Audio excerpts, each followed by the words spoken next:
درود عزیزان، امروز میخوام در مورد کلمات دو یا چند تلفظی مثل زمین یا زمین، جنوب یا جنوب، شمال یا شمال و مثل اینها باهاتون صحبت کنم. حالا دلیل این دو تلفظی یا چند تلفظی چیه؟ دلیل اصلی که میشه در نظر گرفت وارد شدن این کلمات از فرهنگ‌های دیگه به زبان فارسیه. ببینید همه این تلفظها به نوعی درسته.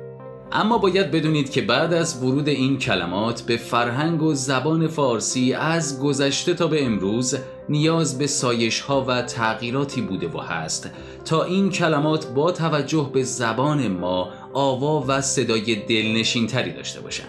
برای مثال در زبان فارسی و یا شعر فارسی عبارت عطر گل یاس زیباتره و یا عطر گل یاس. بدون شک عطر گل یاس در زبان فارسی هارمونیکتر و گوشنوازتره.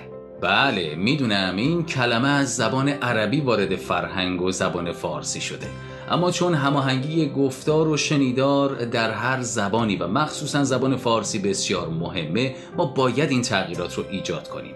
این سخن من به تنهایی نیست، بلکه سخن استادان و بزرگان زبان و فرهنگ فارسی هم هست.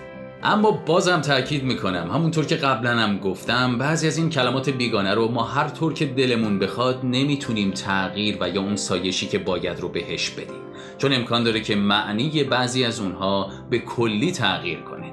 در ویدیو قبلی هم براتون مثال شفا و شفا رو زده بودم. ارادت.